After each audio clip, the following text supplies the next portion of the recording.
আসসালামু আলাইকুম রাহমাতুল্লাহি বারাকাতুহু। Welcome back to my channel. আমি ঝর্ণা কাতার থেকে বলছি। যে যেখান থেকে এই মুহূর্তে সংযুক্ত হচ্ছেন আশা করি সবাই ভালো আছেন। আলহামদুলিল্লাহ আমি ভালো আছি। আসলে এত গরমের জন্য আমি কন্টিনিউ ব্লগ দিতে পারি না। ব্লগ বানাইতে ইচ্ছে করে না। তো আজকে অনেকদিন পরে ভাবলাম যে একটা মানে মুড আসলো যে একটা ব্লগ বানাই। তো আজকের ব্লগে আসলে তেমন কিছু নাই। জাস্ট টুকিটাকি রান্নাবান্না করছি, ওগুলি আপনাদের সাথে শেয়ার করার চেষ্টা করব। আর যারা আমার প্রতিনিয়ত দেখেন, আমি জানি না আপনারা আমাকে খুঁজেন কিনা বা আমার ব্লগ দেখার জন্য অপেক্ষা করেন কিনা, আমি সত্যিই জানি না। আসলে আমি মোটামুটি ভালো একটা গ্যাপ নিয়ে নিছি। ওই যে বললাম না যে মানে গরম, প্রচণ্ড গরম কাতারে, আর কাজ টাজ করে আর এনার্জি আমার হয় না ব্লগ বানানোর জন্য। আসলে সব কিছু বানানোর জন্য একটা মুড লাগে, সেই মুডটা যদি না থাকে তাহলে কিন্তু ভালোও লাগে না। তো আজকে এখন মোটামুটি রাতের 10:30 বাজে। তখন চিন্তা করলাম যে না, একটা ব্লগ শেয়ার করি। অনেক দিন হয়ে গেছে, চ্যানেলের অবস্থা 12টার জায়গায় 13টা বেজে গেছে। তারপরেও আমার এটাতে কোনো প্রবলেম নাই। আসলে একটা মানুষের জীবনে চ্যানেল কখনোই প্রধান কিছু হতে পারে না। প্রথমে হচ্ছে আমার হেলথ, আমার আম ভালো থাকাটা, তারপরে হচ্ছে চ্যানেল। জীবনে যদি ভালো থাকি, বেঁচে থাকি, সুস্থ থাকি, তাহলে এরকম অনেক চ্যানেল চালানো যাবে, এটা আমি মনে করি। চ্যানেল তারপর এটা আসলে খুব শখ করে আমার খোলা হয়েছিল, খুলছিলাম এবং প্রচুর পরিশ্রমও করছি, কিন্তু এখন আর ভালো লাগে না ওইভাবে আসলে। আর সবচেয়ে বড় কথা হচ্ছে যে আমি একই জিনিস, যেমন এই আমি যে প্রবাসে এখানে রান্নাবান্না করি, যে কাজগুলি করি, প্রতিদিন একই জিনিস শেয়ার করতে আমার কাছে ভালো লাগে না। ভেরি অনেস্টলি বলতেছি। যদি মানে ভ্যারাইটিস রকমের কিছু না থাকে, হ্যাঁ, আমি ঘুরতে যাইতেছি, শপিং করতেছি, এক এক দিন এক একটা দেখাইতেছি, ওই ভিডিওগুলির একটা ভ্যালু থাকে। এখানে প্রতিদিনই আমি ওই ম্যাডামদের জন্য সালোনা রান্না করতেছি, এটা সেটা রান্না করতেছি, এগুলি সেগুলি, এগুলি দেখাইতে আর কত ভালো লাগে। নিজের আপনাদের কাছে বা কত ভালো লাগে দেখতে, আর আমার কাছে বানাইতে তো ভালোই লাগে না। তো আজকে আমার ছোট ভাস্তি আমাকে ফোন করে বলতেছে যে ফুপ্পি, তুমি কি এখন ব্লগ শেয়ার করো না? আমি বললাম না বাবা, করি না। তারপর বলতেছে তোমার ব্লগগুলো অনেক বোরিং লাগে। আমি এটা শুনে অনেক জোরে হাসি দিয়ে দিছি। আমি কই বাবা, তুমি যদি বলো যে আমার ব্লগ বোরিং লাগে, তাহলে যারা আমার ভিউয়ার্স আছে রেগুলার, ওরা কি বলবে? তা আমি পরে বললাম যে বাবু, আমি যখন আসবো বাসায়, তখন তুমি হচ্ছে আমার হবা, কি জানি বলে, মানে ম্যানেজার আর কি। আমি বলতেছি তুমি আমার পার্সোনাল ম্যানেজার হবা। আমি আর তুমি মিলা ব্লগ বানাবো, ঠিক আছে? অনেক সুন্দর সুন্দর ব্লগ বানাবো। আমি তোমাকে স্কুলে নিয়ে যাবো, তারপরে হচ্ছে আমরা ঘুরতে যাবো, শপিংয়ে যাবো, দেন আমার বাসার পেছনে আমরা ছোট্ট একটা স্টুডিও বানাবো, ওগুলি সব আমরা ব্লগ করবো। তার দেন তুমি সবসময় আমার সাথে থাকবো, আমি আর তুমি ব্লগ বানাই শেয়ার করবো। সেই ব্লগ থেকে যা হচ্ছে ইনকাম আসবে, 50% তোমার, 50% আমার। এখন আমি জিজ্ঞেস করি এই 50% টাকা নিয়ে তুমি কি করবা? বলে আমি ফুচকা খাবো, বার্গার খাবো, মানে ওসব খাওয়ার কথা। তো ভাল লাগলো। আমি আমার ভাস্তি দুইটাকে অনেক বেশি ভালোবাসি, অনেক বেশি, যেটা বলে বোঝাতে পারবো না।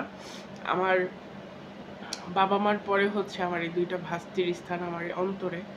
আমার মানে এখন বর্তমান আমার লাইফে আমার বাবা মা, আমার ফ্যামিলি, মোস্ট অফলি আমার ফ্যামিলি ছাড়া আমার ভেতরে অন্য কারোর জন্য কোনো ফিলিংস নাই, কোনো চিন্তা নাই, কোনো ভাবনা নাই। সব কিছু আমার হৃদয় অন্তরে সবটুকু জুড়ে হচ্ছে আমার ফ্যামিলি। তো আল্লাহর কাছে অনেক বেশি দোয়া করি, আল্লাহ যেন ওদেরকে হেফাজতে রাখে, ভালো রাখে। এবং আমার ছোট বাচ্চাটা প্রায় সময় বলে যে ফুপি, তুমি কবে আসবা? সামনের কুরবানিদের আগে আসবা তো? 2025 সালে আসবা তো? তা আমি ওরে বলি যে বাবা, আমি এবছরই চলে আসতাম, এতদিনে আমি বাড়িতে থাকতাম, শুধু তোমাদের কিছু মানে কথা রাখার জন্য, তোমাদের কিছু চাওয়া পূরণ করার জন্য আমি একটা বছর আসি, নাহলে আমি কখনোই থাকতাম না, আমি বাসায় চলে যেতাম।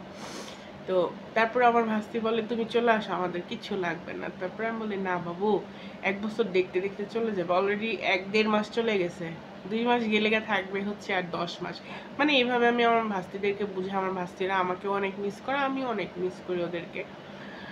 যাই হোক, সর্বোপরি এটাই হচ্ছে আল্লাহর কাছে চাও যে আল্লাহ যেন খুব সহি সালামতে এই কয়টা মাস নিয়ে যায়, এবং তারপর যেন আমি আমার ফ্যামিলির কাছে চলে যেতে পারি এবং ফ্যামিলিকে নিয়ে ভালো থাকতে পারি, এটাই আল্লাহর কাছে চাওয়া। তো সবাই আপনার ব্লগটি দেখেন, আমার যদি ভালো লাগে তাহলে লাইক করে দিবেন, আর যদি নাও ভালো লাগে তাহলে আমার জন্য দোয়া করবেন। সবাই ভালো থাকেন, সুস্থ থাকেন, ব্লগটি এনজয় করেন। তো আমি হচ্ছে ১ প্যাকেট ড্রাই টোস্ট নিয়ে আসছিলাম। ড্রাই বিস্কিট যেটাকে বলে বা ড্রাই টোস্ট। তো আমার আবার ড্রাই টোস্টটা ভালোই লাগে চা দিয়ে খেতে। আর এটা মোস্ট অফলি নিয়ে আসছিলাম হচ্ছে অনেক সময় দেখা যায় ঘুম থেকে ওঠার পরে বা বিকেলবেলা আমার হালকা ক্ষুধা লাগে, তখন মনে হয় ১ কাপ চায়ের সাথে ১ পিস বিস্কিট হলে আমার মানে পেটটা ভরে যায়। আর যেহেতু ডায়াবেটিস, তো ওই সময় দেখা যায় ক্ষুধা লাগলে খারাপ লাগে। তো এই কারণে হচ্ছে আমি ড্রাই কেকটা নিয়ে আসছি। আর এখানে হচ্ছে আমি বিকেলবেলা ঘুম থেকে উঠে আমি এখন মাশাআল্লাহ আল্লাহর ছেলে প্রতিদিন লাঞ্চ শেষ করে সবাইকে খাওয়ায়া আমার নিজের খাবার দাবার শেষ করে কাজ শেষ করে আমি হচ্ছে ঠিক ৩টা থেকে ৫টা পর্যন্ত একটা ঘুম দেই। প্রতিদিনই প্রায় ঘুম দেই। আর এই ঘুমটা না ঘুমালে আমি শরীরে একেবারে এনার্জি পাই না। বিকেলে ওঠার পরে আবার কাজ করি। আর ম্যাডামকেও আমার বলা হয়েছে, কারণ আগে আমি কখনো ঘুমাইতাম না। রিসেন্ট যখন আমি এই কি বলে প্রেশার এবং কোলেস্টেরলের ওষুধ খাইতেছি, তখন থেকে আমার এই ঘুমটা চলে আসছে। হ্যাঁ, বিকেলবেলা আমার খুব ঘুম পায়। আমার দুপুরবেলা ঘুমের রেকর্ড একেবারে নাই বললেই চলে। আমি দুপুরবেলা ঘুমানোটা খুব আগে পছন্দও করতাম না, আর আমার ঘুম আসতোও না। কিন্তু এখন আমার কেন যেন প্রচুর ঘুম আসে। ওই সময় আমি যদি না শুই তাহলে দেখা যায় যে আমি আর কোনো কিছু করা সম্ভব না। মানে খাবার দাবার শেষ করার পরে আমি ওইভাবেই কাজটা করি। খাবার দাবার শেষ করে সবাইকে খাওয়াই একদম হাঁড়ি পাতিল সব কিছু ধুয়ে রান্নাঘরটা পরিষ্কার করে আমি একদম সোজা বেডে এসে শুয়ে পড়ি এবং ১০ মিনিটের মধ্যে আমি ঘুমাই যাই। এবং ঘুম সেই লেভেলের একটা ঘুম হয়। ঘুমের থেকে ওঠার পরে আমি দেখি যে আমার শরীর অনেক ভালো লাগতেছে, একটা এনার্জি আসতেছে। যার কারণে হচ্ছে আমি এখন ঘুমানোর চেষ্টা করি। আর ওই ঘুম থেকে ওঠার পরে আমার একটু ক্ষুধা লাগে, তখন ১ কাপ চা আর একটুখানি বিস্কিট, একটা পুরো বিস্কিট খেতে পারি না কারণ বিস্কিটটা অনেক বড়, অর্ধেকটা খাই। আর এখানে শয়তান হচ্ছে আমাকে মানে গুতাইতেছে, এর জন্য একটু মানে ফাজলামো করলাম। নিজেই হাসতেছি, নিজেই করতেছি গ্লাস পরে। এই গ্লাসটা কিন্তু আমার না, এই গ্লাসটা হচ্ছে ম্যাডামের। ম্যাডাম হচ্ছে গ্লাসটা ফেলে দিছে, আমি আবার এটা রেখে দিছি। তো ভাবলাম যে দেখি তো পরে কেমন দেখা যায়। তো দেখতেছি যে একেবারে মানে ভয়ঙ্কর লাগতেছে, মোটেও ভালো না। তো এটা নিয়ে একটু হাসাহাসি করতেছিলাম। আমার গ্লাস পড়তে ভালোই লাগে, তবে এরকম না। আর আমার রোদে প্রবলেম আছে, রোদে যখন বের হই তখন আমার গ্লাস পরতেই হয়। আর এখানে তো ওইটা না, এখানে তো কাজ করতে করতে জীবন শেষ, আবার গ্লাস পরবো কখন। যাই হোক, চা আর হচ্ছে বিস্কিট খাচ্ছিলাম। আর আমি চা খাচ্ছিলাম হচ্ছে গ্লাসে। এই গ্লাসটা হচ্ছে আমার চা খেতে ভালো লাগে, খুব ছোট একটা গ্লাস, দেখতেও ভালো লাগে আমার কাছে, এটাতে চাও খেতে ভালো লাগে। তো যাই হোক, আমার চাটা হচ্ছে শেষ করে তারপর হচ্ছে চা এখন গরমের দিনে তো কমই খাওয়া হয়। চাটা কিন্তু আমার গরমের দিনে খুব একটা ভালো লাগে না, কারণ চা খেলে আমার আরও বেশি গরম লাগে। তবে চাটা ভালো লাগে হচ্ছে আমার শীতের দিনে বেশি। চাটা শীতের দিনে খেলে শরীরটা গরম লাগে। এই দেশে কিন্তু এই যে আমি যেখানে আছি, যেহেতু আমার বাসাটা হচ্ছে সাগরের পাড়ে, মানে সাগরের কাছাকাছি, তো এই কারণে না গরমের দিনে গরম বেশি, আবার শীতের দিনেও শীত বেশি এখানে। আর মেন টাউন যেটা কাতারের দোহা, যেটা আপনারা জানেন যে রাজধানী দোহাতে কিন্তু অত শীতও না অত গরমও না। হ্যাঁ, তুলনামূলক একটু কম, কারণ হচ্ছে ওইটা সিটি, ওটার পরিবেশটা অন্যরকম। আর আমরা যেখানে থাকি এটা টোটালটি হচ্ছে একদম গ্রাম, আর হচ্ছে একেবারে সাগরের পার, বালু, প্রচণ্ড বালু, যার কারণে শরীরের তাপটা মানে এত পর্যায়ে লাগে, মানে আমি মাঝে মাঝে চিন্তা করি যে এই তাপ সহ্য করতে কত কষ্ট। আর মৃত্যুর পরে যখন মাটির নিচে পাপ পুণ্য তো জানি না কি করছি, আল্লাহ জানে কি বিচার হবে। যদি আযাবের যে আগুন, আযাবের যে ওইটা কিভাবে সহ্য করবো, বিলিভ মি আমি এটা মানে ভাবি। কারণ হচ্ছে কাতারে যখন আমি গরমটা করি না, মানে আমার গরমটা সহ্যই হয় না। যেমন জর্দান লেবাননে আমি যখন ছিলাম, জানেন ওয়েদারটা এত সুন্দর ছিল, এরকম ফালতু গরম তো জীবনেও ছিল না। গরম ছিল, হালকা ছিল, খুবই ভালো লাগতো। বাট কাতার আসার পরে জীবনটা যেন জৈলাপুরা সারখার হয়ে গেছে। আমি নিজেও তার সাথে জৈলাপুরা সারখার হয়ে গেছি। আমার হাতে যদি অপশন থাকতো আমি আবার জর্দান চলে যেতাম, কিন্তু আমার হাতে অপশন নাই, যেহেতু অসুখে ধরে ফেলছে।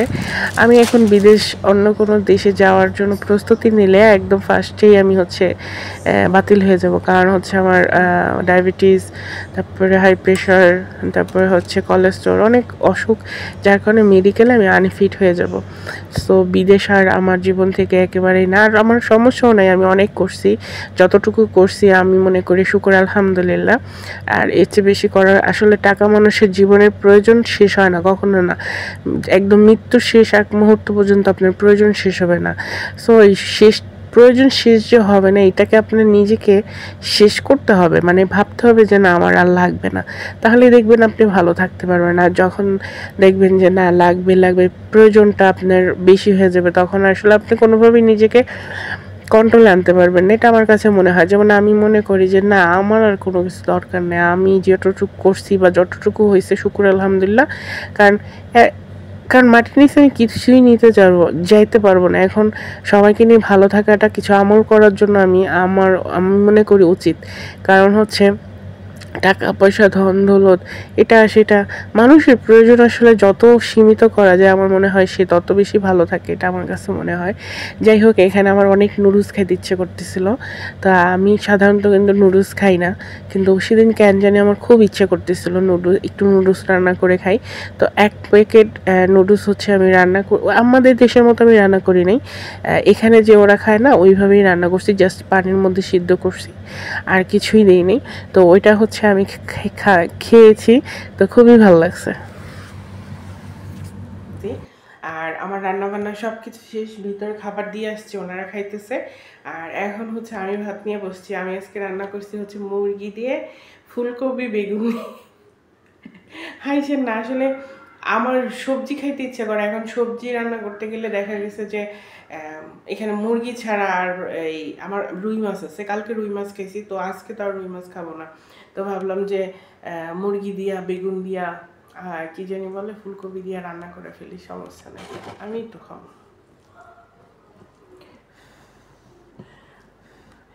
কোনো রকমে খায়া যান বাঁচানো হয়েছে ফরজ।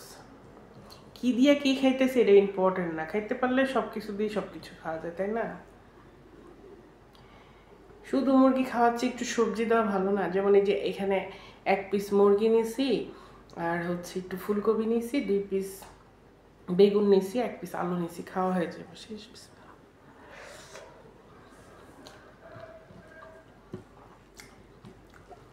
মাশাআল্লাহ, খারাপ হয়নি, যথেষ্ট ভালো হয়েছে। একটু কাঁচামরিচ থাকলে খুব ভালো হতো, কিন্তু কাঁচামরিচ নাই বাসায়।